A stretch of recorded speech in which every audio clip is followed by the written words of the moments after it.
Hello, everyone, and welcome to Same Table, Pull Up a Chair, episode 4. I am Emma Hobbs, and... Oh, I'm James Hobbs. I almost forgot my cue there, Emma. I was like, wait a minute. I was just sitting here staring at the light. Even though it's our 4th episode. Just kind of in space. So, like a moth. And this is what happens. Staring at the light. I got to turn 57 and now I'm staring at lights. Apparently. Like a moth. Just drawn to the lights. How are you doing, Emma? I'm good. How are you doing? Really good. Fresh cup of tea. Yeah. As always, we can get through the podcast until the tea runs out, and then I'm done. But yeah, glad to be here on the 4th version. Want to see how we can go. I know the last time was heavy topics. Yeah, we last got you episode, going, I was definitely going.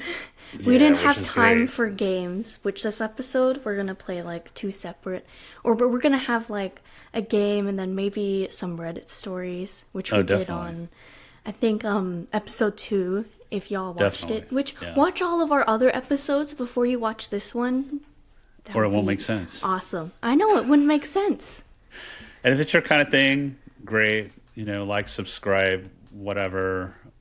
If it's not cool, that's great. We just hope to provide some levity, provide some impact to folks' lives positively, talk about the things that are affecting us, affecting you, affecting America, and just have some father-daughter time here on the air.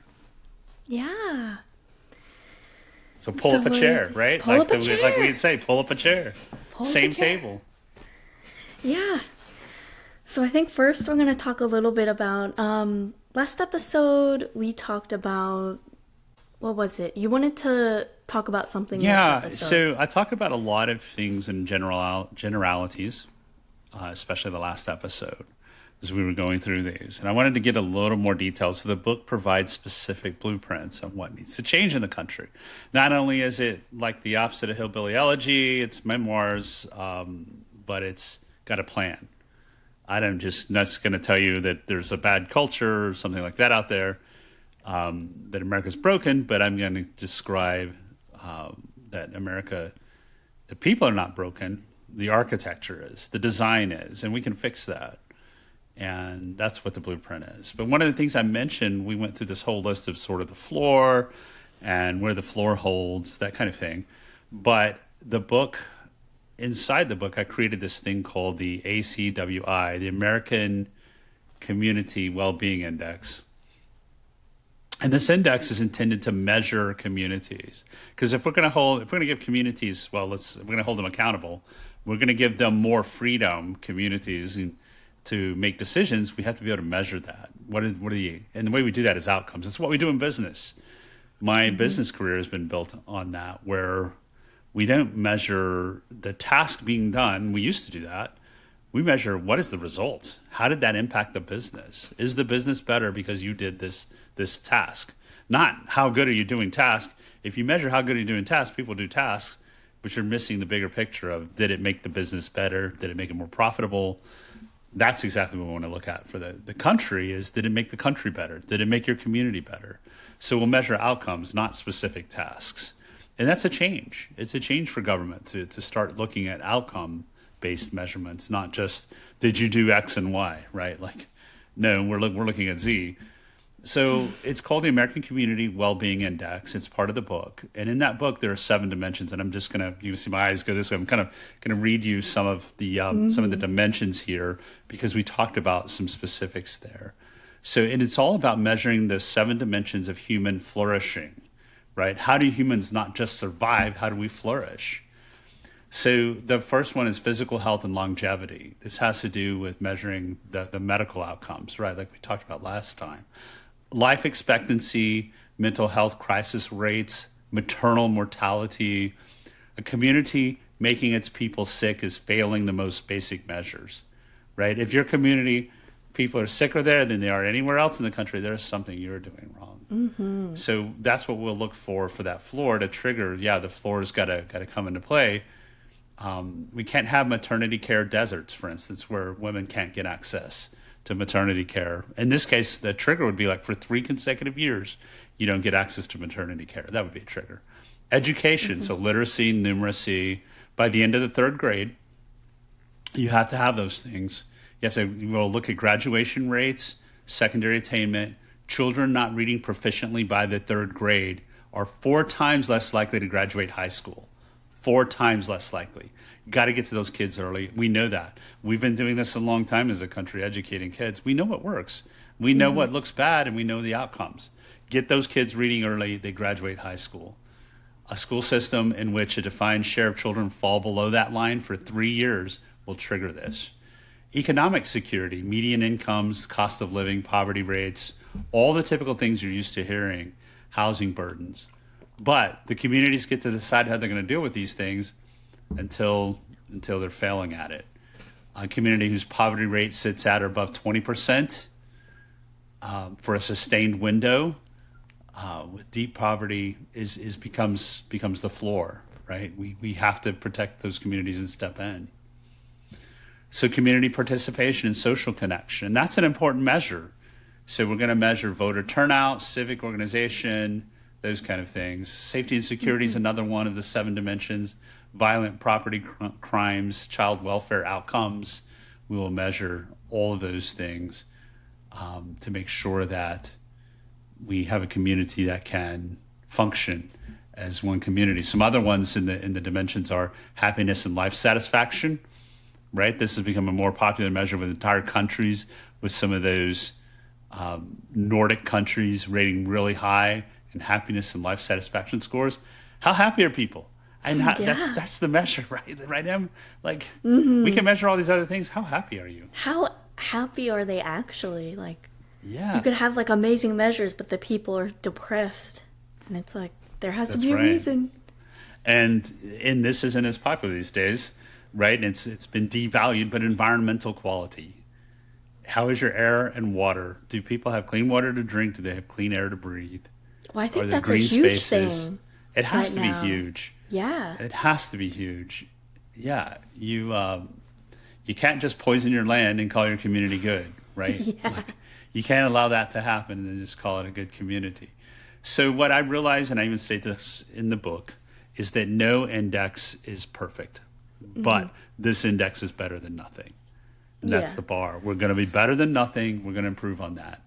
Also, no index is cheat proof. Communities that know they're being measured on food insecurity rates have incentives to improve their numbers. And what that means is they may not genuinely address things, but they're going to make their numbers look higher, right? It's going to manage how they may be managing how it's reported. Those are the things that we have to get to. We do this through rigorous methodologies, independent verifications, and overlapping measures. So we will find those communities that try to cheat on this. And when they do, guess what? The government's coming in to help. You've been bad. You try to cheat the system instead of just fixing things for people. And that's in people's nature. Like, there should be a huge fine for that. To not make people do that. I'm torn a little on finding communities for this because the communities that are suffering are now going to end up paying more money. True. What I will say is no. You're getting more auditors. You're getting more verification. If I were president, I'm coming and looking in on your community. So it's kind of like if you have like a bad kid, you're like, well, you did something bad. I have to check all your iPhone. I have to check your iPad now. I'm going to check everything for a little bit, and I'm going to help you get back on a level footing, and we're going to get to the root cause of what caused this, why it was bad, and why you were cheating the system. And if people were truly individuals criminally cheating the system, absolutely, we'll go after those individuals. You have to go after those Not the whole community, but just like individuals. Not the whole community. Because maybe it was just one guy. They shouldn't suffer because a few people decide they want to cheat a system. The whole community shouldn't suffer. So I'm a big believer in that, holding accountability where it deserves to be held. And the communities that perform well, hey, great. The federal government steps back and you get to make choices. So that's what I'm talking about here by creating this index and a measure of outcomes. It works in business. It will work here too. It has been proven to be extremely profitable for businesses, and it's getting back to just old school. Don't focus on, I give you a task, and you're going to focus on the task. What is the outcome? That's what matters. Did you get there? And communities will solve things in many different ways, and that's okay. Right? I imagine that Seattle's going to solve things differently than Fort Worth, Texas does. Oh, yeah. And that's okay, right? They're two different communities. They have a different approach, different governing styles. They're going to solve things differently. So, and that's okay. So I wanted to talk a little bit about those actual blueprints in the book there, Emma, instead of just continuing to just sort of go on about, on and on about the book. And sorry, I'm looking for something in Word right here because I accidentally closed it. So we got new MacBooks to help produce this. Mm-hmm. And now I'm trying to learn Mac all over again. It's been a long time, right? Yeah. So there's very concrete, very, it's written down, it's in the book on how we get there. What is exactly we need to do? What is that we need to do to make these changes and get these communities where they want to be? And I know nothing's perfect, and we're not saying it has to be perfect. We're just saying it's a hell of a lot better than it is today. Oh, yeah. Like anything is better than today, I feel like. Yeah, I agree. And I wanted to, so we talked about that last time, and so there's a concrete example. I wanted to go to another one, Emma, and I want to cover these because I keep mentioning that I have the amendments written that we need to put in to make the changes to make this country better, to improve the architecture of this country so it works better for everybody. And the first one's a little controversial because it depends on if you're the majority or not, but it's the filibuster in the Senate. So the Senate shall pass legislation by a simple majority vote of senators. That's what I'm proposing. That it's just a simple majority vote, that we cannot filibuster anymore. The filibuster is not in the Constitution. It exists as a Senate rule, and it was created by accident in 1806. And you'll love you'll know this name, Aaron Burr. Aaron Burr, sir. Aaron Burr, sir. Aaron Burr. You'll know that from Hamilton, and I know you will. It's created by accident. Thank you, Aaron Burr. So many great things. We created this by accident because he recommended removing the previous question motion from the Senate procedure. So for most of American history, it wasn't used, so they didn't use the filibuster. But over the 20th century, it became the de facto supermajority requirement of today. And this amendment that we're proposing would make it explicit what the Constitution always implied, which is majority rule in the Senate with existing constitutional supermajority requirements. So, yeah, this can be done. It is important that we take that away so the Senate can function in a much better fashion. I actually think this is aligned with current administration and things, but only because they want to, when you're the minority, the filibuster supports you much better. So, yeah, that would be a reform that we would propose making right away. So in my book, in the appendix, all of the exact language that we want to put in the amendments is written there and what it means. And I will say, as someone who doesn't really understand a lot of this, reading your book, the way you use metaphors, it makes it so much easier to read. So anyone who's wondering if you're like, I'm not really into the political stuff, trust me, I don't know much political jargon either. So if you're like that person, you could totally read it just fine. But if you're looking for the political jargon, I believe there's like a section at the end that's like, here's exactly what we're going to do. It's my appendix. It's the political jargon. It's what I started out writing before you were like, Dad, why don't you put all your stories in the book and tell us how they apply to the country? And that's when we got started down that path of making this more of a memoir, but a policy paper that can be the positive changes that our country needs, right? The people aren't broken in the country. The design of the country is broken.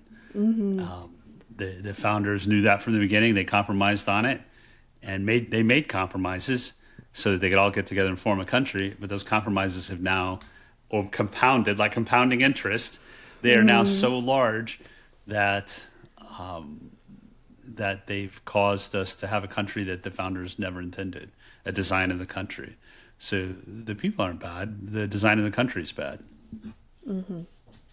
So anything else you want to talk about? Yeah. I like your It's one of those yeahs for Gen Z, like, thanks for all this policy information. Now let's get on to the fun stuff. Like, I don't really, not gonna lie, I don't understand most of it. I'm just like, But I think what you do understand is that we need to make changes because what we're doing 100%. isn't working, and it's leading us down a path that doesn't end well. And I want this country to not end at all, but I want us to continue to build upon. Now that we're 250 years in, let's build this country and design it in a way that matches modern life. Our founders couldn't have imagined 330 million people living in this country. I bet. They couldn't imagine the super cities that we have with tens of millions of people. It requires a different style of governance when you have that many people living in close proximity than it does when you're living in the country. It's just a different governance style. You have different requirements. Right? So there's no reason that we should be held accountable for these same requirements. Thomas Jefferson said the Constitution should be rewritten, not just amended, rewritten every 18 years because those who are dead should It's not never be, been rewritten, ever. the people who are dead, But it should. their laws shouldn't be applied to the people that are living today.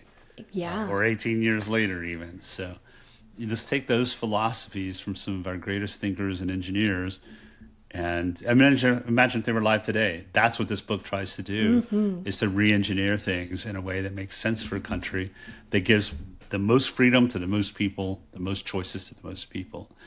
We're 1,000 different Americas living in one country, living in one America. We're not one, right? We're 1,000 different Americas. So all existing together, and that's pluralism. We're all living together and functioning, and you can have two different styles, two different regions, cities that feel differently about things, and they shouldn't have to have all of their beliefs wrapped up into whoever wins every 4 years, right? Getting to decide what they get to believe, what they get to do, the laws that are passed. So that's what this book proposes. Yeah. All right. So we're going to talk about funner things. I put on my funner shirt for you. Yay! We had the funner shirt for funner times. Yay! So we got to do that. So, and we got to get to some funner things. Yes. Where do you want to go? So first off, we're going to do like a little, it's kind of like a guessing game for both of us.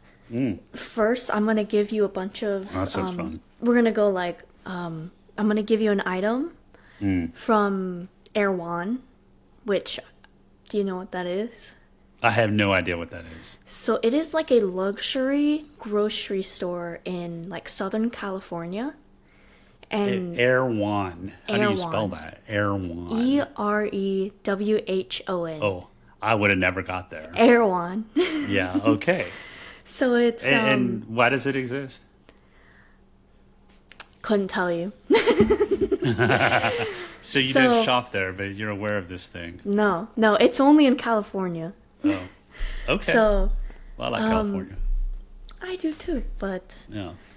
so a lot of people are just appalled at the prices, and I kind of want to see what your guess is, and then I want to see like your reaction when I tell you what it actually is. So in my lifetime, I've lived in poverty, and I've lived pretty well. So I've got the whole spectrum of ranges there, from not being able to afford the water bill or the electric bill to where we're at now. Being able to move up to the Seattle area and live on an island. So it's been a whole range there. So I will try to apply the entire range of my knowledge here. yeah. If I'm appalled or not. Okay, let's find out. I want to start off with their most. It's like their most famous product. So they smell. They smell. They sell smoothies, and this smoothie was originally called the Hailey Bieber smoothie. I don't know if you know the what Hailey that is. Bieber smoothie.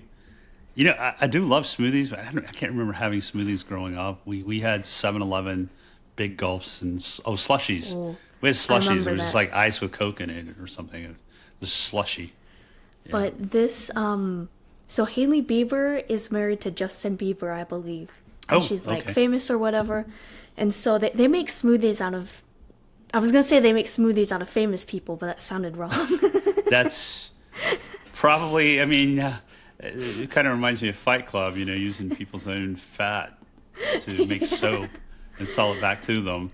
So like, are they making this out of people's something and then like No. So now we have cannibalistic smoothies. No. What you're describing. They organs name it. floating inside of these? I mean, this is They kinda name it disgusting. after famous people. Oh, it's named after it. Okay, I get you now. So I don't have to worry about small body parts inside of my smoothie. Probably not. It's like the straw stock. And what's the I stock can't on it? guarantee you, but probably not. No guarantees. So this one, they actually renamed it because I don't exactly know what happened, but it's just know that it's like their famous Hailey Bieber smoothie. The Hailey But- Bieber smoothie. Another name is strawberry glazed skin mousse smoothie. Strawberry glaze skin mousse. And I'll tell you what's in it. Okay? Okay. Strawberry glazed skin smoothie is a blend of almond milk, Almond milk. strawberries, Okay, not too bananas, expensive. Strawberries, bananas. avocados, Dates. dates, maple syrup, Maple syrup. collagen peptides, sea moss gel, and coconut cream. Wait, that starts sounding like a facial cream or something. You ingest this? You don't put it on your face? You don't wear it on your face? Collagen peptide. So how much do I you don't know think what a collagen this peptide. I wouldn't pay smoothie more than costs? $5 for this, and that'd be a lot. I mean, I'm only doing that because I'm used to $5 coffee in Seattle, but Mm-hmm. I wouldn't pay more than $5 for this. I mean, it sounds like something you could whip Make up at pretty home. quick. Yeah. But how much other do you than the think it collagen costs? I'd have to put face cream in. It's like, what are you doing? I'm putting the I face know. cream in. $5 was all I'd pay for it. I know it shocked me here, but I wouldn't pay more than $5 for it. So the price is $21. I come with a side of 2 large pizzas, or I mean, $21 for how many ounces? 20 ounces. 20 ounces. That's quite a bit, but good God, that is expensive. I know. Wow. Does it come with a cup holder for your Rolls Royce, That's so what you I can was drive gonna up and say. put a cup holder on the side of the? It's like a special cup holder just for Rolls Royces in the windows, so that you can have your $21 smoothie with collagen. And hey, if you don't drink it all, you can just put some of it on your face. You're right. Like it's a drink and a face cream all in one. That's pretty neat. Well, okay, I'm not totally shocked. I learned that's a lot. I wouldn't pay that. I used to take our whole family of 4 out when we could afford to go out, and it'd be under $20 for the 4 of us. Yeah. So the next one, so they're like a grocery store, but you know how some grocery stores have like delis and you can like buy prepackaged meals. That's like this. Okay. So they have a prepackaged meal called garlic scented green beans and almonds. Okay. Garlic scented green beans and almonds. Okay. How much do you think this is? It's like For green beans and almonds? it's probably just about like this. Well, I got an opinion about that. I don't like green beans. You like mom's green beans? Well, it depends if they're stewed and with potatoes and cooked in a crock pot or a pressure cooker and spiced. I think it's hot. Appropriately. Like a hot dish. Green beans and almonds? It says garlic scented. Not that there's garlic in it. I mean, how but much it's of it do you garlic get scented. though? How much do you get? Like, let's see. I think it's per pound. So pound? Good God. A pound of this. I don't know. $10.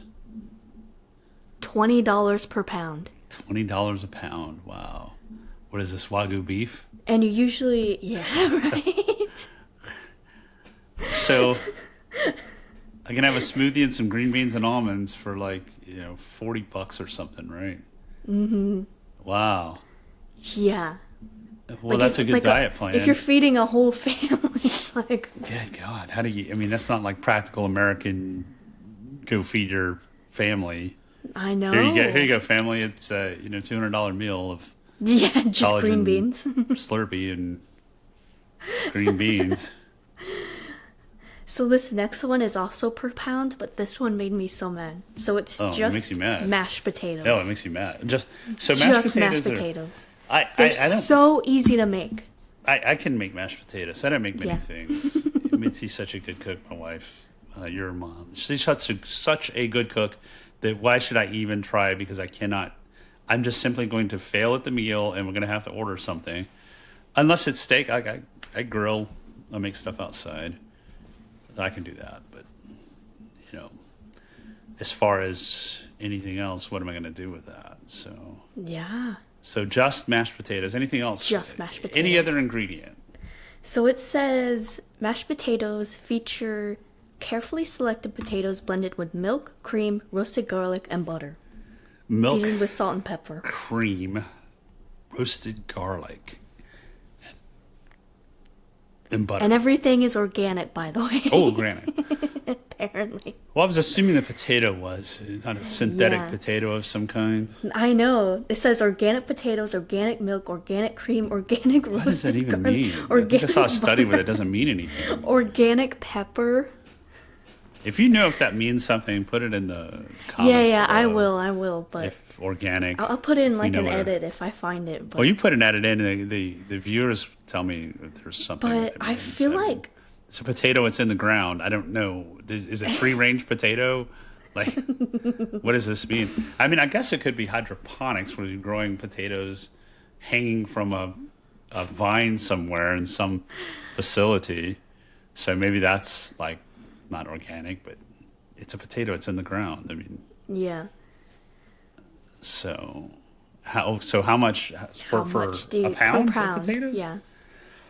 So if you want to feed a family, you usually get like a pound or something. So literally, you can buy a bag and just go smash them all. And I know. Throw some butter in there, salt it, and you've got a pound of potatoes.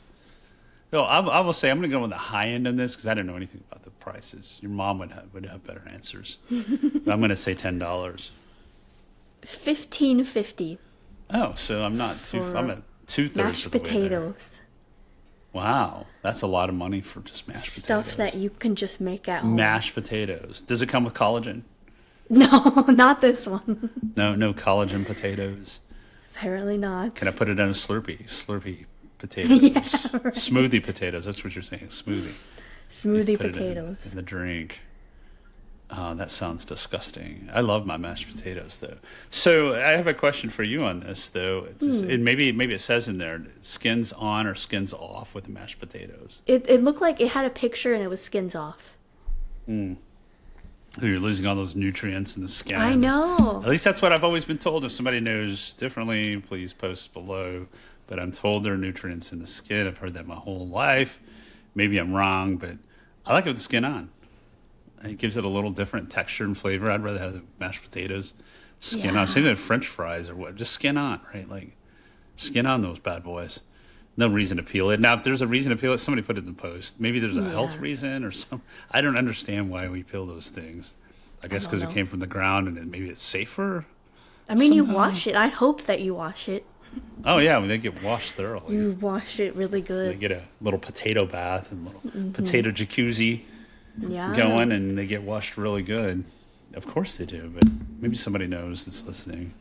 I'd love to hear some opinions on that one. Some opinions. So that's expensive. So how are you supposed to make it? Starting out fresh, you and your partner are out there, and you're going to go buy mashed potatoes for $15? At Erewhon, apparently. At Erewhon. Yeah. Yeah, no. Your mom and I ate a lot of mashed potatoes. We ate a lot of chicken legs because they were cheap. Yeah. When we were first getting started. Oh, so this next one is turkey breast that's pre-packaged. Turkey breast. And it's per pound as well. Is it sliced? Yes. And I'm pretty sure a pound is like those little things that mom gets, Yeah. like the ground turkey or whatever. Yeah. That's about a pound. Should be a couple of bucks. So think about that. And it's just turkey $4. breast. It looks like it's like deli turkey kind of, but a little bit thicker, maybe. You're making me hungry. It's like lunchtime. I'm starting to get hungry now. And you're not going to be hungry after you hear this price. Trust me. Probably not, because apparently I can't afford to eat anymore. I know. I would say $5 on the high end. Maybe I'm way off. Maybe everybody's laughing now. Like way off. Okay. You want to try again? And how much? How a pound of it? It's per pound, which I'm pretty sure is like one serving. I know. There's a brisket place in Texas. We like to go to Rudy's. And Rudy's you can get turkey per pound, and I don't think it's that much. I mean, it could be getting close to $10 or $8 or $5. I'm not sure what it is, but I don't remember paying that much. I'm just going to say somewhere. I'm going to say like $5 to $6. I don't know what it is at Rudy's these days, but I'm going to say it's in that range. Yeah. So at Erewhon, a turkey breast that is prepackaged, that is 1 pound, is $28. Wait, $28? $28 for just one of those packages. $28? Yes. $28.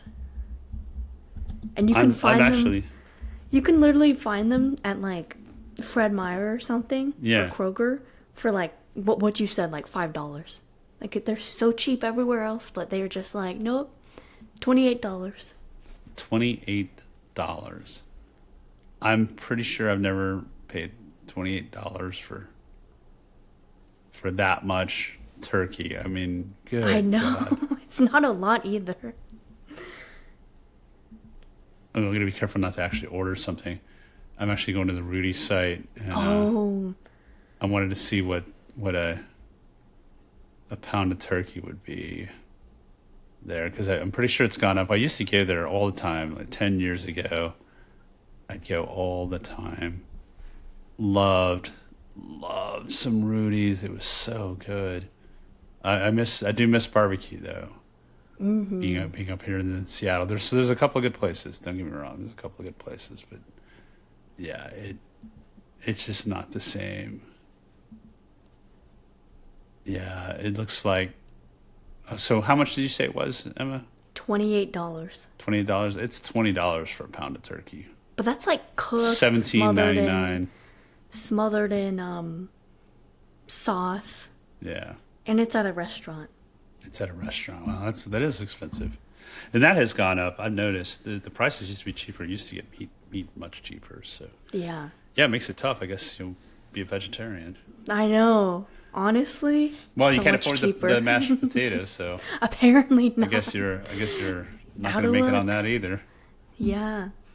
So our last one is something that everyone gets, or almost everyone. It is eggs. Ooh, but eggs. The way that they say regenerative, organic, certified pasture raised large eggs. Ooh. So I actually have this number pulled up for another game we're going to play. And I'm going to tell you that this shouldn't be much more than like $2. You think so? Like it's 12 count, by the way. 12 count. Okay, Which is not very much. I know at the store you can get like 18. It's a dozen. Or something. Yeah, that's a dozen. So I would say $2. That's it. $3 the most. This is the expensive mashed potatoes we're talking about, though. And if I want free range, my neighbors out here, I can go in any direction and find eggs. So everybody's got a chicken farm out. Free range. Yeah, there's lots of that around here. We get fresh eggs all the time. So how much is it? $14.99 for 12 eggs. Are you kidding? Why? I don't know. Understand. Emma, I don't understand that one. Why? I don't know. Why? And they're probably the same eggs that everyone else gets at like grocery stores, but they just slap the label on them. They just slap a label on it. Yeah. I don't understand why. I don't know. Why? So you have a whole meal for like $200? Yeah, that's crazy. For like a family of 4? Yeah. Which I'm guessing only millionaires go here.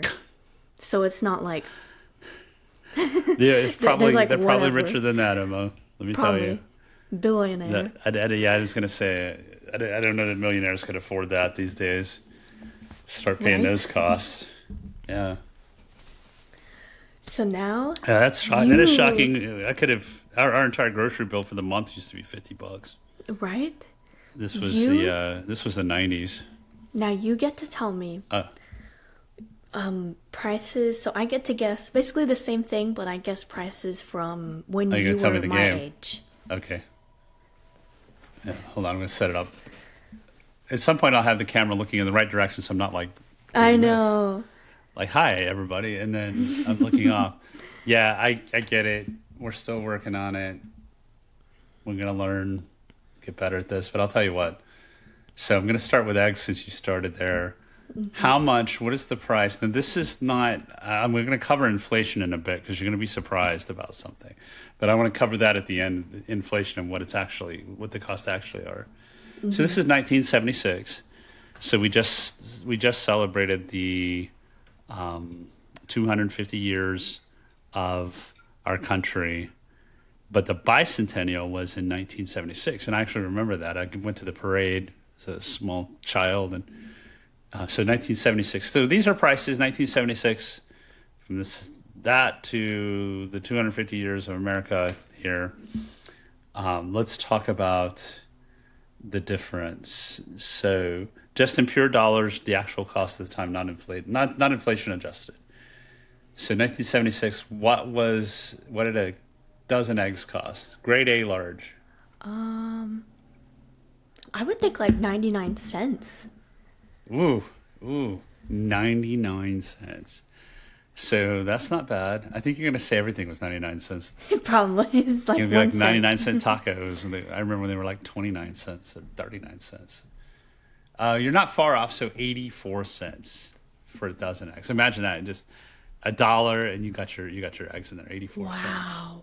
Cheap, right? Very cheap.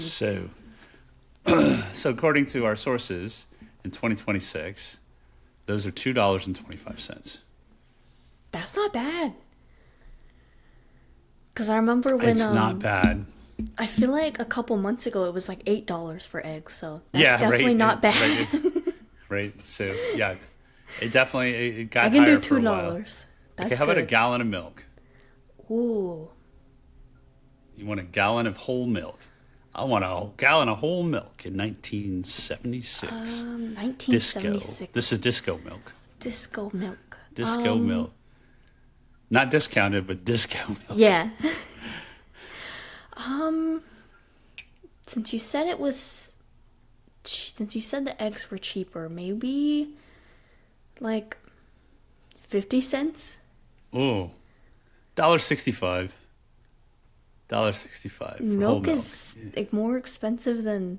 It's $4.22 today.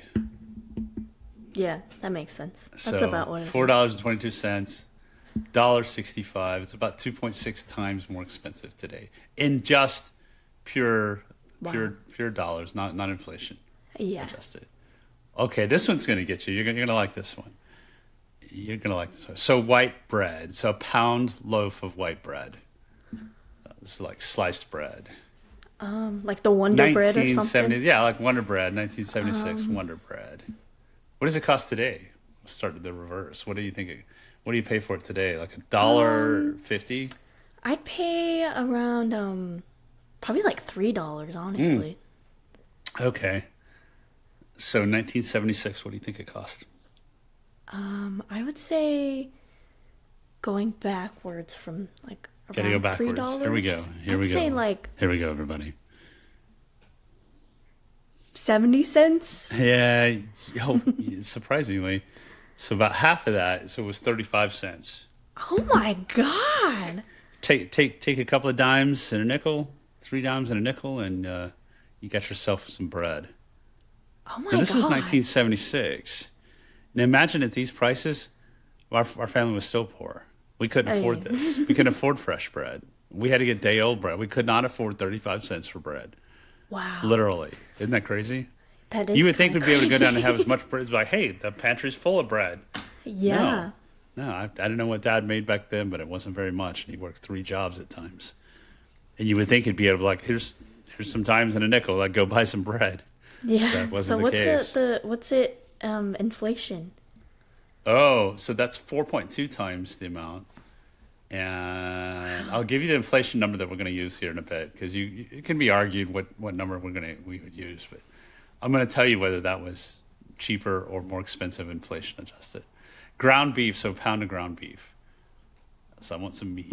Going and getting a pound of ground beef. It's pretty expensive these days. Meat's back on the menu, boys. Yeah, meat's back on the menu. Probably more expensive than bread. So I would say probably like $1.30. 89 cents. What is it today? It's pretty expensive today. It's expensive. Like $5 or $6. It's like $7. I got $6.89 on here. It's almost $7. Right. That's really expensive. It is. Ground especially, coffee. Oh yeah. Yeah. Well, especially. Go ahead. You're saying especially. Yeah. Especially if you're like if you have a family and you have to buy like 5 for every week. Like if you're eating beef that much. No. Yeah, that'd be 5 pounds. Crazy. That's expensive. So ground coffee. Ground coffee. Yeah, coffee. So is that like the little packets that like? So this is going to be a pound. So it could be a pound. Oh, got you. So we'll just call it a pound of freeze-dried coffee. It doesn't say, but we'll just assume. Okay. Like a pound of coffee. So I remember my great-grandmother. She was sitting in East Texas, rocking chair, 1-bedroom house, farmhouse, no air conditioner. She's just sitting there, and she had this can next to her. It was a Folgers. It said Folgers on the sides. They drink a lot of coffee. They drink some coffee. I tell you. But they just drink this Folgers stuff. It's this red can, and we were told not to play with it. And I looked in it once, and I wish I hadn't. But it was her spit can. Oh. So she dipped. So my great grandmother dipped. There she is, larger woman, rocking chair, East Texas woman, country woman, big country woman. She did not miss. Boy, she could take that, spit right into that can. But we were like, as kids, they're like, don't touch the can. Like, it's got to be in the right spot. It's got to be right there, or she'll miss. But ew. yeah, she would just turn her head and just right into it every time.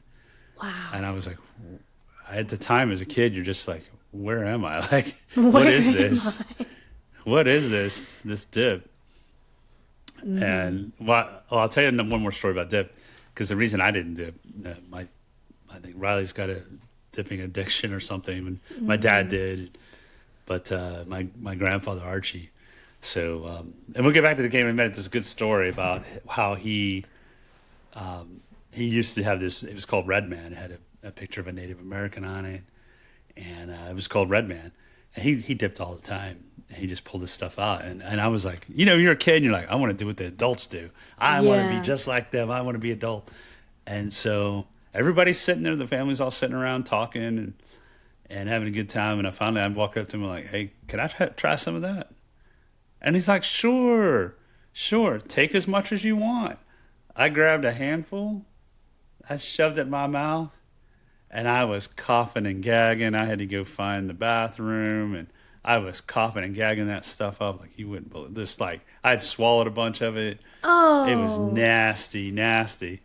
And that was part of that country mentality then that they did with kids. We didn't stop kids from, you want to try it? Try it. Yeah. Here you go. Take as much as you want. I was like, that's disgusting. Like Yeah. I never wanted to dip. Never had a desire. I mean, it put a permanent block in my brain. Yeah. And I don't know if that's a good thing or not. Maybe it's a technique we should use Maybe. to teach kids early on. That was disgusting. I could never dip now. Wow. But anyways, coffee per pound. Coffee per pound. It's $9.70 today. Now, readers, put in the prices you guys are paying. It's probably different. Yeah, put in the prices, because I'm country. sure it's different, like in different countries. So let's know. Seattle likes their coffee, so it's expensive. It's here. pretty, yeah. Yeah, it's expensive. The home of Starbucks. I would say. I mean, it has to is? be like cheap. Where are we at? You think it's what it was cheap? 1976 pound of coffee. Go. I'm gonna go with this is for everything, Emma. for everything. It's for everything. 90 cents. $1.70. So it's still expensive back then. That is expensive. So here's the funny thing. We're going to use 5.7. So inflation is about 5.7 times. So things are roughly 5.7 times more expensive today than they were in 1976. Wow. So anything that's below that is actually cheaper today in terms of your buying power, if that makes sense. So it's actually cheaper. So the funny thing is, eggs are actually cheaper than they were in 1976. Your dollars today can buy more eggs than they did in 1976. Wow. If that makes sense, it's inflation, right? So the same thing with milk. Milk's much cheaper. White bread, a little bit cheaper. Ground beef is much more expensive. So Yeah. that's our one that's way more expensive. See, I started thinking about dipping, and now my throat hurts. Just like thinking about. I think I'm gonna have a reaction right here live on air to this thought about dipping. Seriously, I think I'm having a reaction to it. No. It's a mental block. So ground coffee is exactly the same buying power as it was. Really? Yeah, in 5.7 times the price it was in 76, which is our inflation score. What we're using. Wow. Our metric we're using for that. So how do you think you did overall? Meh. I think I did okay. I knew it was cheap, but some stuff was like a little bit more expensive. Like I thought coffee was cheaper. So here's a fun fact. So in 1976, it was a crisis year for coffee. There was a 1975 frost in Brazil, and it sent the prices soaring. So the $1.70 a pound was elevated. Oh. In 2026, coffee is at a record high too. It's up 115% since 2020. So these are spikes that are comparing the spikes to the spikes. Because of the tariffs. Because, it could be. I'm not going to say I don't have that data here, but you could be right. You could be right. Yeah, and I know beef's just expensive to grow. It's expensive to produce. To grow. Did I say grow? To raise. To raise. We're going to grow the beef someday. We'll grow it someday. But today we're raising it. Thank you, Emma. That's a good catch. My Gen X moment there you had. I've had some of those in the past. So there you go. That's the one. These were national averages. So your mileage may vary where you're located at versus what I'm seeing here. But love to hear what your prices are, or if you remember 1976 and want to put in something, put it down below for us and let us know what it cost you back then. Because I remember we struggled. I mean, so you hear those cheap prices, but you think about inflation, we struggled. Yeah, right? I bet. Dad didn't because you were only getting paid. Oh yeah, his salary was way less. After he passed, I remember seeing some of his pay stubs, and I forget what they were. I think I took pictures of them to save it, but it was so little, and I'm like, how did they survive on this? And so everything was cheaper, but it's all relative, right? Like it's all in scale and relative. It is, right? So you have to keep that in mind with it. Any of that shock you? Oh yeah, 100%. Yeah? What was shocking? I think the fact that eggs are like the same price as they are. I mean, right now, a couple months ago they were way higher. It was way more expensive. But like right now, since they've gone down, that did surprise me. Yeah, it's just funny how the market works like that. Were you surprised with the Erewhon? Yeah, I was. Those prices are outrageous. I mean, they are. You have to be so sort of spoiled and everything else. It's like it's. Now I understand if I'm going to a nice steakhouse. Let me give you an example of that. And I'm having Wagyu beef. It's been hand raised. All the other stuff they do to it, and it's been specially prepared. There is a difference in taste and flavor. I've got some high-end chef making this thing, and it comes out. Is it worth it? It's probably not worth it every time, but there is definitely a difference. Yeah. Right? Like it's an elevated flavor. Just good steakhouse in general. It's elevated, right? Mm-hmm. It's a really good. But I'll tell you at the same time, Riley can go out back, barbecue grill, buy some steaks, and he makes something pretty darn close, if not better, in a lot of cases. So I think it's worth spending money if there is value, if it really is a flavor and experience. Sometimes for me, eating food is not just eating, it's an experience. Yeah, it's an whole experience. Like I will savor it, I will enjoy it, and I'm like this is my this is a ride at Disney World, right? The food, because I don't go to Disney World for the rides, I go for the Epcot Center and going around the world and eating. Eating food. Yeah. That's my pleasure right there. I get as much pleasure as you get out of a loop-to-loop roller coaster. Yeah. As kids get out of it. Man, I get the same kind of high. You give me something that's that good. But I just can't imagine a shake. What is shake? Would you call it? A smoothie? Yeah, smoothie. I'd be hard pressed to say. It's like $20. There's this gold-plated smoothie, and yeah, I know it better like heal something. that would be kind of amazing. Maybe it does. Maybe it does have those properties. I don't know. We have to see the science behind it, but yeah, I don't know. I don't know. They sure are adding a lot to it. Maybe it does help, but yeah, I'd be hard pressed to do that. The mashed potatoes are the surprising ones too. They are. It's such a simple. I mean, it's so simple. Now maybe they're growing them specially, and they have different qualities and different flavors. I'd rather have homemade. They're just so much better. Yeah. Especially at restaurants, like you can have it like your way, because some people like it chunkier or smoother. Yeah. Well, that's what I like about potatoes. You can have it chunky one time and then kind of smooth, almost soup-like the next. And there's a lot you can do with a mashed potato. Yeah, incredible. Love mashed potatoes. So good. So I'm not that surprising. Well, you got something else for us? Yeah, I do. Right. We're gonna read some Reddit stories. We did Reddit stories. All right, a couple here we of go. episodes ago, and we really enjoyed it. So all right, I got some more for us. I don't know if I enjoyed it. We enjoyed talking about it. Let's see what you got, Em. Okay, let's see. Lay it on me. Here we go. Here we go. More stories. They're going to make me think. Yeah, I want to make you think. I'm still tired from moving you a few days ago. And still tired from that, Okay, this is the same subreddit that we read from the last time. Okay. So am I the a-hole? So here we go. Oh, yeah. So this one, the title is, Am I the a-hole for blowing up at my mother-in-law at a family dinner? Mother-in-law. So I always like to break these apart before we go too far. That I've got it. So I'm trying to picture mother-in-law. So I did not get along with my mother-in-law. I tried, but we were just opposites. There were some things there, and we just never got along. Never got along. I mean, even when she passed, and her ashes are in the truck, and we're moving houses, and I go to grab her ashes. There's a freaking safety pin on there that was open somehow. I think she must have opened it. I freaking stabbed myself, and I'm like, oh great, she got you. You got me one more time, Donna. Thank you. You got me one more time. I'm trying to move your ashes and very carefully and gently, and you got me again.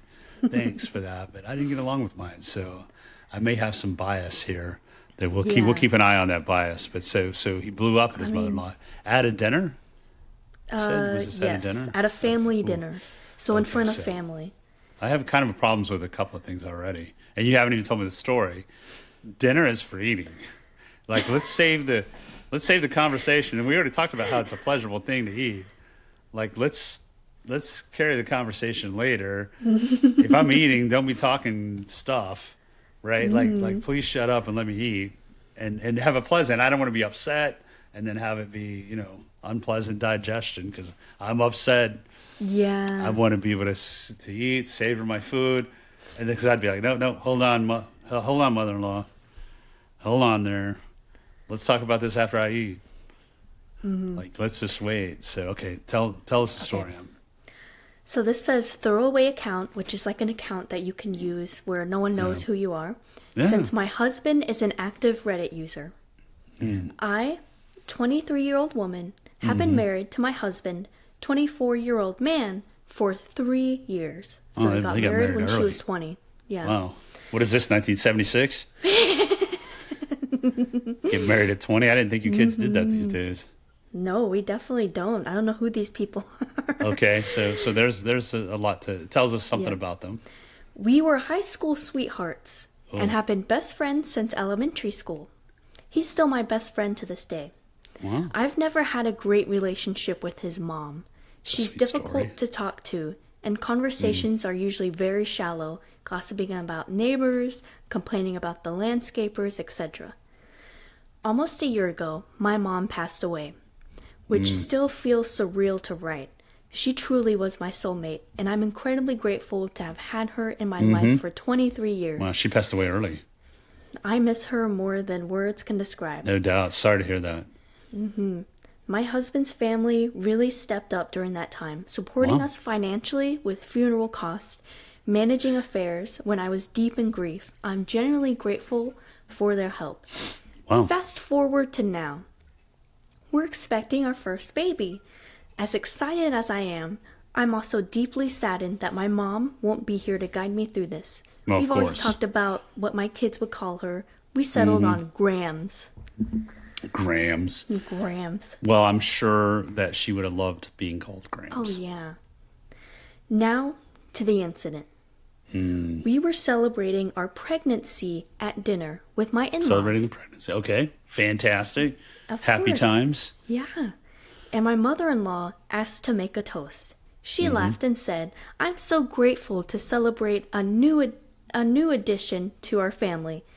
We can't wait to meet little Veronica," which is her name, the mother-in-law's name. Well, could the mother-in-law be kidding? Because I mean, I could see toasting being like, "Hey, I can't wait to meet little James." Yeah. It's just okay. So go on. She went on to talk about her own pregnancy and what I Okay. should expect, Read about mentioning that her. my husband had an abnormally big head when he was born.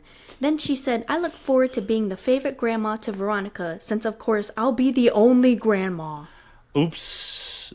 So everything up to that point could be just like, pour me another glass of wine. I'm all right. Like, right. Like, of course she's pregnant. She can have it, but maybe Yeah. the husband would be, I'd be like, yeah, okay, mom's going on. Just, where's the Whatever. bottle? Whatever. The So, only- but up to since that I'll point, be the only grandma. ooh, that just sounds insensitive. No, It does. No, two things. You're joking. You're having a meal. You can have a slip of tongue. I do it. It happens. You don't mean it. You're just trying to be funny. You've got an audience. You're mentally trying to improvise, and you think you're being funny and cute, and you're the life of everybody's watching you, and you're the life of the party at Yeah. that point, and you're saying these things, and she's already said a couple of things, and then she's like, "Since I'll be the only one," like Maybe- that could be kind of. I mean, it's a bad statement. Let's just put that out. Let's see how she recovers it. Because maybe she'll be like, "I'm so sorry." Maybe she won't. I don't know. Well, Okay. So the room went silent. I started to cry, of course. I stood up and told her how incredibly insensitive it was to say that, and that my mom would always be a grandmother, whether she's here or not. That's really sweet. wow. She responded by saying I was overreacting and that it was just a joke. I told her to go to hell and left immediately. Yeah. My husband later called me, saying he spoke to his mom, who was in No, tears wait. because she was He embarrassed. didn't go home with her? He didn't go home with her? I don't, No, wait. Let me read. Let me So, read it again. Hold Let on. me read it We again. gotta stop at this. We gotta stop Wait. here. If I'm the husband, Yeah, and my the wife is husband upset called her. and has just told my mom off, I'm going with her. Right? Which one do you support? I support my wife. Of I'm course. 100%. I've been in this situation, and my wife has been in this situation. No, we'll flip it. I've been at her house, where your father-in-law said some things, and then your mom grabbed her purse and stormed out, and I followed her, and we were done. It's Yeah. like we're done. I didn't even know the reason why. I'm like, I don't need to know. My Yeah. wife's leaving. I'm supporting her. So I've got a problem with that. But go ahead. Yeah. Me too. Like, just to not follow your wife out. Right. Okay. My husband later called me, saying he spoke to his mom, who was in tears because she was embarrassed. She asked him to apologize on her behalf, and he told me I should have come back instead of telling her to go to hell and storming off.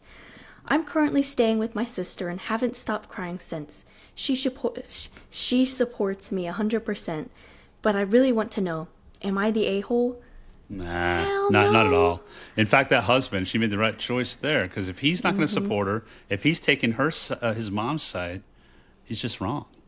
Wow. He's just wrong about that. You can't take the mom's side And the of those fact things. that the this grandma, the mother-in-law, must be like a really like attention seeker. Because she's like, oh, no, you hurt my feelings. I'm so embarrassed. I have so many problems with this, Emma. The first thing is, okay, so you told a joke and it was in poor taste. You know, recognize it, own it. Even if you thought it was funny, if everyone else was quiet and they didn't think it was quite so funny, and then you've upset somebody, apologize. Yeah. You can be right and still be wrong. So maybe it was funny in her mind. I don't think it was very funny. I think it's in poor taste. Really poor taste. Then recover and be like, oh my God, I am so sorry. Yeah. You know, you've been through a lot. I really feel for you. That was in poor taste. And then who cares if you're embarrassed? Right. But I mean, the only people who get embarrassed like that are they're depending on others for their worth, right? Like their identity. Just, you're an adult woman. You're a mom. You're a grandmother. You're about Stand to up, be be a grandma, grandmother, and be like, yeah, I screwed that one up. I'm really sorry. And then who cares what your friends think or family think? Yeah. Who cares? It doesn't matter. Let it go. What's more important is having the relationship with that daughter-in-law and making sure that you manage, because that's the most important. Your grandchild's mother, by the way. Because that mother is the one that decides where that little child's going to go for daycare. And it could be at the grandma's house. She also decides when they come, which holidays they come, how often is that grandma going to see that baby. I'm sorry, that's just leverage, and that mom has it. Yeah. She just screwed that up big time. And she doesn't realize it now, but when she's like, hey, where are you guys for Christmas? We decided to do something else. Yeah. Because the mom doesn't want to be around that situation. With the mom's family instead. I've seen it. It happens. It shouldn't happen. It's leverage. You shouldn't be that way. But it happens. And they're going to make other choices down the road because of that behavior. I've seen one incident like that cause years and years of strife. Yeah. Because then the grandmother doesn't want to apologize, right? Like the mother, she won't apologize for having said those things. And that's so insensitive. I mean, it just shows a level of ignorance. And the husband not following your pregnant wife. Yeah, I agree. I think she did the right thing, Yeah, I think she did the right 100%. thing. She went to her sister, which is someone who supports her. So I don't like interrupting dinners or making that statement, but something like that where it's fresh, it's raw. It is. You're feeling it. Your mom should have been, and I'm sorry to this lady, whoever it was, your mom should have been there for the next 30 years, 40 years. Yeah. Ray's helping you. She should have been there. And now you got this jerk of a mother-in-law who is a little bit too familiar with her. They know each other really well, so she probably felt like it was okay. You ever do that where you know somebody really well and you just say more than you normally would? Yeah. And it's a bit too far. I mean, I've done that to my friends at parties where it's like, everybody's like, why are you treating him so bad? I'm like, well, he thinks it's funny. And they're like, no, he doesn't. He doesn't think it's funny. And I'm like, well, he's my friend. I feel like how you handle it says more than what you said. I agree with you. You can make mistakes and misstatements, but how you respond means more. 100%. It's like, yeah, hey, I had a little too much to drink. I was having fun. I said this thing I shouldn't have. And she could recover at any point. Even if she didn't recover then, recover later. Go over to the house and be like, hey, I've already told everybody I was wrong. I'm telling you I was wrong. I'm really sorry. I didn't know that you felt that way about it. You don't have to. You could even just say it that way. I didn't know you felt that way about it. Well, don't say I was just telling a joke. That's the worst thing. That's the worst thing you could say. Who cares? You know, don't try to justify your behavior. All you need to do is say, you perceived it a certain way, so I'm apologizing that what I said caused that perception for you. And then make up for it too. Be like, I know your mom's gone. Here's something special. Yeah. Right, we're going to make up for it because that's devastating. Maybe give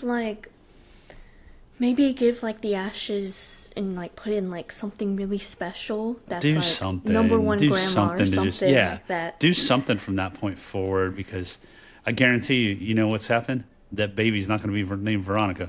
No. That baby's name's going to be something totally different. It ain't going to be Veronica. And she ain't going to get to pick what her name is. Nope. No, that mom will pick out what she wants, a grandmother. There's your grandmother. That's what she's going to call her. I have a problem with the husband too. The husband support is your awful. partner. Always. It's not a choice. And if that's the way you feel about it, you probably shouldn't have them as a partner. Your partner comes first.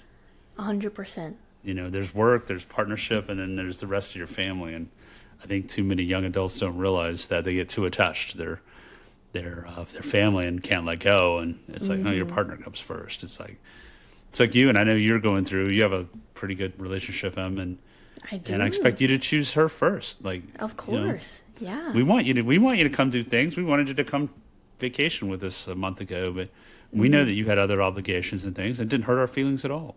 Yeah. It's like, we know you'll make time for us when you can, but I would rather you be happy and take care of the things you need to do, and then you'll make time for us. Hell, we had all the time with you from the time, till you left. So we had from 0 to 22 or whatever, Yeah. So we've had our time. It's time for you to get out there and have your time, and so I will you make your choices. There is an update. Oh, give us the update. We have an update. I have a feeling this is going to be the last one. We'll have to do the others next podcast. Yeah. No, this is a really good one to end on. Okay, this is a good one. Just want to take a moment to thank you all for your support. Your comments and messages have been incredibly eye-opening. Good. After staying with my sister for a few days, my husband came over. Now, he took a few days to come over? He gone. Put him aside. Go find somebody else. Put him on the curb. Yeah, kick him to the curb. All right, let's see what happened. He said he understood why I was hurt, but felt I overreacted. Ooh. No, she didn't overreact. Let him lose his mom and see how he acts. Right? Oh. He asked me to apologize to my mother-in-law to keep the peace, which felt like a betrayal. No. I had hoped he would stand up for me. That's right. That night, my mother-in-law sent a long text doubling down on her joke and saying my... Don't do this over text. Never I just read leave the a next voicemail. line. Never text important stuff. It's face to face, and better if it's person to person, like actual in person. So I just IRL. read the next line. Oh my god! Hey, you just missed it. I knew a term, IRL. So yeah. Don't make me mad. Am I going to get upset? Yeah. I'm about to get upset. Let's see how I react. Okay. That night, my mother-in-law sent a long text doubling down on her joke and saying my grief is becoming a burden on everyone. Oh. You're going to choke me up on this one, Emma. You're going to choke me up on this one. Wow. And I think... Wow, that's transference. She that's lost everything. her mother that year, from what we've read. Good God. And that stays with you, it does stay for the with rest of your life, forever. I mean, forever. Well, that's a person that should have been there for these decades that are about to come up and is no longer there. That amount of loss. And it's just what you need right now is support, and you're not getting that from your mother-in-law. That's insane. That's a horror. So she should have been adult enough, courageous enough to come and talk to her daughter-in-law face to face. Right? And not to send a text. Okay. Talk to me face to face. Come on. Just face to face. Bring it on face to face. Don't put it in text and then double down on stuff. Well, you know what she just doubled down on? That baby is not named Veronica. No. The V will not be in any of the letters of this baby's name. She'll be lucky if she gets to see the grandbaby. I hate to say it, but that's sometimes the lever that gets pulled, and you have to, because you don't want your child around that. I'm not saying you got to be nice just out of fear that your kid's not going to bring a kid around, but when you do mean things, you expect a response. Yeah. Okay. She told me I need to seek professional help and move on since it's been almost like a lawyer. year. She needs a lawyer. She needs to seek a lawyer. A divorce attorney or whatever. Divorce attorney. And it wasn't even a year. She said she needs to seek professional help because it's been almost a year. It's not even a year. That's crazy. I feel so sorry for this lady. She's going through so much. And right or wrong on her part, it doesn't matter. She's going through a tough time. Yeah. Zero lack of empathy there. Right? And that empathy is probably passed on to the husband. Yeah, or lack thereof. So, yeah, lack of thereof. I was devastated. Yeah. I showed my husband, but he got angry at me for escalating things. Oh my God.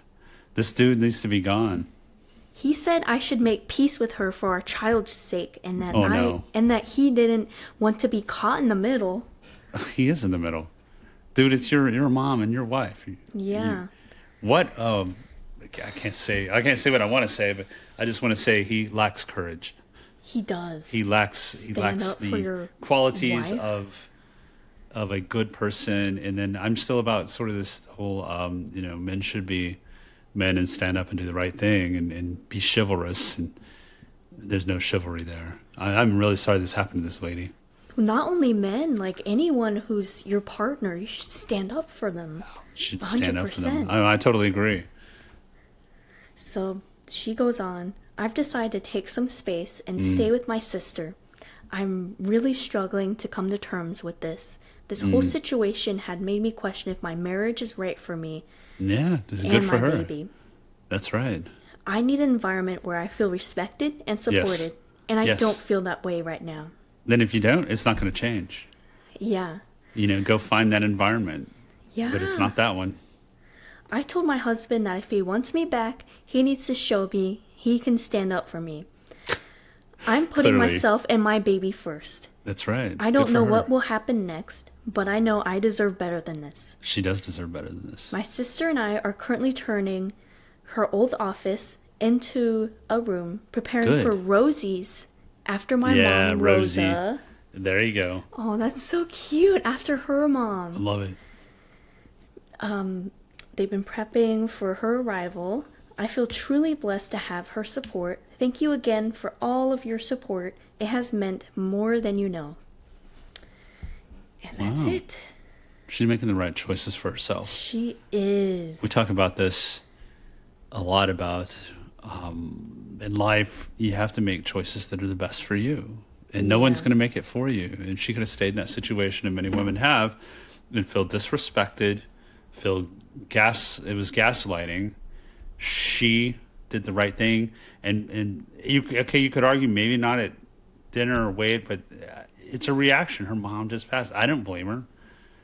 She didn't overreact. Her mom is gone. And a mother and a mom and not having her here, this was so insensitive of the rest of that family. And then they continue to be insensitive to her needs, and it's not going to change. It just isn't. And I know this is a lifelong friend and everything that she's been through from elementary school. But hey, you got to make a change. You got to make a change, and maybe he'll see the light someday. But somebody like that who won't stand up for you, there are plenty of partners, I should say it. See, I'm learning, Emma.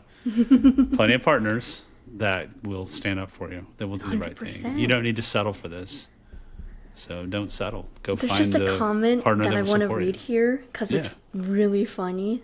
Okay, and do it. By the way, the consensus was not the a-hole, obviously. No, clearly not the a-hole. It was the mother-in-law is the a-hole. But absolutely. This comment sums it up. Okay. The fact that he was with mommy defending her and not making sure his wife and the mother of his child was okay says a lot about what a wimp he is. Yeah. The original poster, which is the mother, is definitely the other woman and his relationship with mommy. That's true. That's true. He's got mommy issues. He does, yeah. Well, I've seen that happen many times. They can't.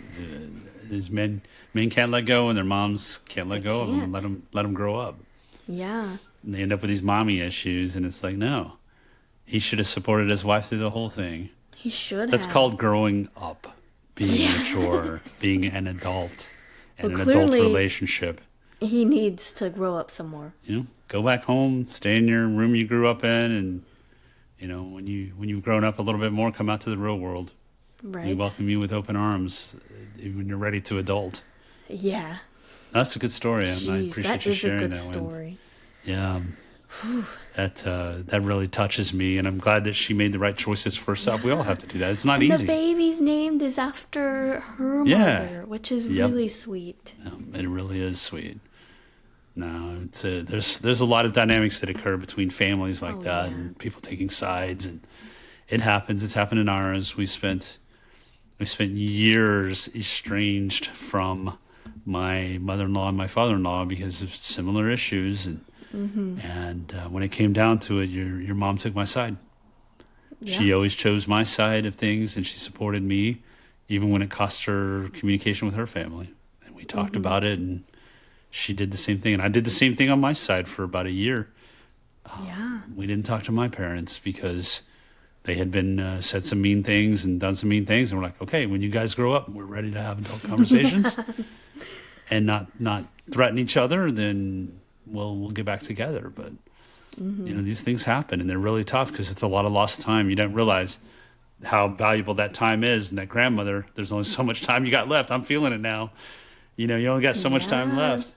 Do you really want to spend it estranged from your grandkids? And then, even when she gets to spend time with that grandchild, what's the mom going to be describing what kind of person she is and who she is? And, it's I feel like you should a always bad put situation. you and your child first. You put your family first. You, your child, your partner. And if you're not doing that, you need to re-examine the situation. That husband will not make a good dad. I'm sorry, but he's too much of a child. Doesn't sound like it, does it? You got to grow up. And they're young. This couple's young. You mentioned 23, 24. That's young. Yeah, they got married. They've got time to grow. 3 years ago or whatever. Maybe they need some time apart. Maybe it's become too familiar. I mean, geez, they spent 15, 20 years together. That's a long time. Maybe they need the time apart to grow, because if they've been together that whole time, it's really hard to go through all those formative years together. It is. And then in your 20s, you're something different. You turn into something different. In your 30s, you're something different again. Yeah. And I'll tell you, every decade I've turned into something different. It's been better every decade. Till, let's see, I'm 57, so in 3 years when I turn 60, we expect the downfall, but see what happens. But we try to build upon it and become a better person, but definitely a different person.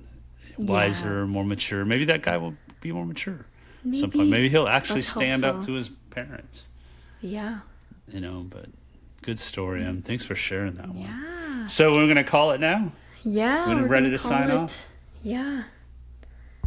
So thank you so much for joining us at same table. Pull up a chair. And pull up a chair. Let's have a conversation. Yep. Pull up a chair. Let's have a conversation. If you guys liked this video, don't forget to like and subscribe. And don't forget to hit that notification bell. See you guys next week.